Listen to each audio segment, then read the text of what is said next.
വിദേശത്ത് ജോലി ചെയ്യുന്ന പ്രവാസികൾക്ക് എപ്പോഴുമുള്ള ഒരു സംശയമാണ് NRI ആയ നമ്മൾ നാട്ടിൽ ഇൻകം ടാക്സ് റിട്ടേൺ ഫയൽ ചെയ്യേണ്ടതുണ്ടോ എന്ന്. ഗൾഫിലും മറ്റ് വിദേശ രാജ്യങ്ങളിലും ജോലി ചെയ്തുണ്ടാക്കുന്ന പണത്തിന് നമ്മൾ നാട്ടിൽ നികുതി കൊടുക്കണം. നാട്ടിലുള്ള നമ്മുടെ സമ്പാദ്യങ്ങൾക്ക് എങ്ങനെയാണ് നികുതി കണക്കാക്കുന്നത്?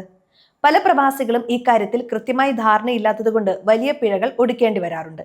ഇന്ന് നമ്മൾ സംസാരിക്കുന്നത് പ്രവാസികൾ അറിഞ്ഞിരിക്കേണ്ട ആദായ നികുതി നിയമങ്ങളെക്കുറിച്ചാണ്. വളരെ ലളിതമായി തന്നെ ഈ വീഡിയോയിലൂടെ അത് പറയാം. ആദ്യം തന്നെ ഏറ്റവും പ്രധാനപ്പെട്ട ഒരു കാര്യം, ഒരു പ്രവാസി വിദേശത്തിരുന്ന് അധ്വാനിച്ചുണ്ടാക്കുന്ന വരുമാനത്തിന് ഇന്ത്യയിൽ ആദായ നികുതി കൊടുക്കേണ്ടതില്ല. അതായത് നിങ്ങളുടെ വിദേശ വരുമാനം പൂർണ്ണമായും ഇന്ത്യയിൽ നികുതിരഹിതമാണ്. എന്നാൽ ഒരു NRI ഇന്ത്യയിൽ ITR ഫയൽ ചെയ്യണോ വേണ്ടോ എന്ന് തീരുമാനിക്കുന്നത് അവർക്ക് ഇന്ത്യയിൽ നിന്ന് ലഭിക്കുന്ന വരുമാനത്തിന്റെ അടിസ്ഥാനത്തിലാണ്. നിങ്ങൾക്ക് ഇന്ത്യയിൽ സ്വന്തമായി ചില വരുമാനങ്ങൾ ഉണ്ടെങ്കിൽ നിങ്ങൾ നിർബന്ധമായും ഇവിടെ ITR ഫയൽ ചെയ്യേണ്ടി വരും. ഇതിനെക്കുറിച്ച് income tax officer Sandesh V സംസാരിക്കുന്നു.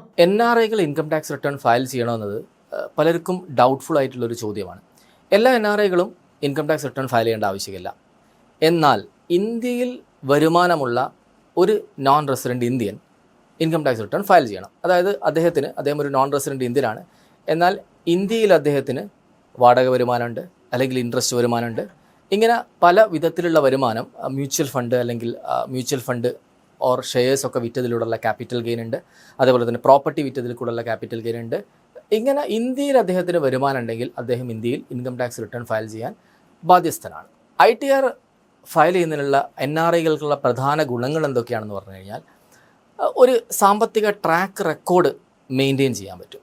രണ്ടാമത്തത്, നിങ്ങൾ ഹൗസിംഗ് ലോണും ഇന്ത്യയിലേക്ക് വന്നു കഴിഞ്ഞ് ഹൗസിംഗ് ലോണ്, പേഴ്സണൽ ലോണ് ഒക്കെ അപേക്ഷിക്കുന്ന സമയത്ത് നിങ്ങളുടെ വരുമാനത്തിൻ്റെ ഒരു ആധികാരികമായ രേഖയായി പഴയ കുറേ വർഷങ്ങളിലെ ഇൻകം ടാക്സ് റിട്ടേൺ നിങ്ങൾക്ക് സമർപ്പിക്കാവുന്നതാണ്.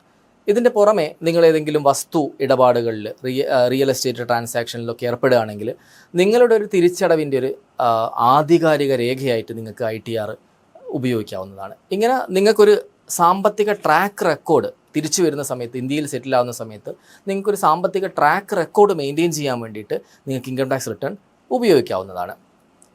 ഇതിന് പുറമെ ഡബിൾ ടാക്സേഷൻ അവോയ്ഡൻസ് അഗ്രിമെൻ്റ് എന്ന് പറഞ്ഞൊരു സംഭവമുണ്ട്. ഇന്ത്യ ഓൾമോസ്റ്റ് 90ഓളം രാജ്യങ്ങളുമായിട്ട് ഡബിൾ ടാക്സേഷൻ അവോയ്ഡൻസ് അഗ്രിമെൻറ്റ് ഒപ്പിട്ടിട്ടുണ്ട്. എന്ന് വെച്ച് കഴിഞ്ഞാൽ നിങ്ങൾക്ക് ഏതെങ്കിലും ഒരു രാജ്യത്ത് നിങ്ങൾക്ക് രണ്ട് രാജ്യങ്ങളുണ്ടാവും. ഒന്ന്, നിങ്ങൾ ഏത് രാജ്യത്താണോ ജനിച്ചത്, രണ്ട്, ഏത് രാജ്യത്താണോ നിങ്ങൾ റെസിഡൻറ്റ്. അപ്പോൾ നിങ്ങൾ എപ്പോഴും NRIയെ സംബന്ധിച്ചിടത്തോളം എപ്പോഴും രണ്ട് രാജ്യങ്ങൾ വരുന്നുണ്ട്. അപ്പം നിങ്ങൾക്ക് ഡബിൾ ടാക്സേഷൻ അവോയ്ഡൻസ് അഗ്രിമെൻറ്റിലൂടെ നിങ്ങൾക്ക് ഏത് രാജ്യത്താണോ കുറവ് ടാക്സ്, ആ കുറവ് ടാക്സ് നിങ്ങൾക്ക് ക്ലെയിം ചെയ്യാവുന്നതാണ്. എന്ന് വെച്ച് കഴിഞ്ഞാൽ നിങ്ങൾക്ക് ഇവിടെ ഡിവിഡൻഡ് ഇൻകം ഉണ്ട്, അല്ലെങ്കിൽ ഇന്ത്യയിൽ നിങ്ങൾക്ക് ഡിവിഡൻഡ് ഇൻകം വരുന്നുണ്ട്, റോയൽറ്റി ഇൻകം വരുന്നുണ്ട്, ഇൻട്രസ്റ്റ് ഇൻകം വരുന്നുണ്ട്, ക്യാപിറ്റൽ ഗെയിൻ്റെ ടാക്സ് വരുന്നുണ്ട്, ഇതെല്ലാം വരുന്നുണ്ട്. പക്ഷേ നിങ്ങൾ ഡബിൾ ടാക്സേഷൻ അവോയ്ഡൻസ് അഗ്രിമെൻറ്റിൽ കൂടെ നിങ്ങൾക്ക് കുറഞ്ഞ ടാക്സ് ആണ് നിങ്ങൾക്ക് വരുന്നതെങ്കിൽ, അത് ഓരോ രാജ്യത്തിനും ഡിഫറൻ്റ് ആയിരിക്കും. നിങ്ങൾക്ക് കുറഞ്ഞ ടാക്സ് ആണ് വരുന്നതെങ്കിൽ ആ കുറഞ്ഞ ടാക്സ് റേറ്റ് നിങ്ങൾക്ക് എന്താവും, ഈ ഇൻകം ടാക്സ് റിട്ടേൺ ഫയൽ ചെയ്യുന്നത് കൂടെ ക്ലെയിം ചെയ്യാൻ പറ്റും. അതേപോലെ മറ്റ് യൂറോപ്യൻ രാജ്യങ്ങളിലൊക്കെ ആണെങ്കിൽ അവിടുന്ന് ചിലപ്പം ടാക്സ് ഡിഡക്റ്റ് ചെയ്യുന്ന പേയ്മെൻറ്റ് നിങ്ങൾക്ക് കിട്ടുന്നുണ്ടാവും. അപ്പോൾ അവിടുന്ന് ടാക്സ് ഡിഡക്റ്റ് ചെയ്തതിൻ്റെ ഫോറിൻ ടാക്സ് ക്രെഡിറ്റ് എന്ന് പറയും. ഫോറിൻ ടാക്സ് ക്രെഡിറ്റ് ഇന്ത്യയിൽ നിങ്ങൾക്ക് ക്ലെയിം ചെയ്യണമെങ്കിൽ, അതിൻ്റെ ആ ഒരു ക്രെഡിറ്റ് നിങ്ങൾക്ക് ഇവിടെ ക്ലെയിം ചെയ്യണമെങ്കിലും നിങ്ങൾ ഇൻകം ടാക്സ് റിട്ടേൺ ഫയൽ ചെയ്യേണ്ടതാണ്. അപ്പം definitely double tax DTA existing ആയിട്ടുള്ള കൺട്രികളിലുള്ള ആൾക്കാരെ സംബന്ധിച്ചിടത്തോളം ഇന്ത്യയിൽ അവർക്ക് വരുമാനം ഉണ്ടെങ്കിൽ നിങ്ങൾ ഇൻകം ടാക്സ് റിട്ടേൺ ഫയൽ ചെയ്യുന്നത് നിങ്ങളുടെ ടാക്സ് റേറ്റ് കുറയ്ക്കാൻ വേണ്ടി സഹായിക്കുന്നതാണ്. അപ്പം ചുരുക്കി പറഞ്ഞു കഴിഞ്ഞാൽ NRIകളെ സംബന്ധിച്ചിടത്തോളം ടാക്സ് റിട്ടേൺ എന്ന് പറയുന്നത് കേവലം ഒരു റിട്ടേൺ മാത്രമല്ല. ഇന്ത്യയിലെ നിക്ഷേപങ്ങൾ, വരുമാനങ്ങൾ, DTA ആനുകൂല്യങ്ങൾ, ഫോറിൻ ടാക്സ് ക്രെഡിറ്റ്, ഭാവിയിലെ സാമ്പത്തിക വിശ്വാസ്യത എന്നിവ ഉറപ്പാക്കുന്ന ഒരു ആധികാരിക രേഖ കൂടെയാണ് ഇൻകം ടാക്സ് റിട്ടേൺ.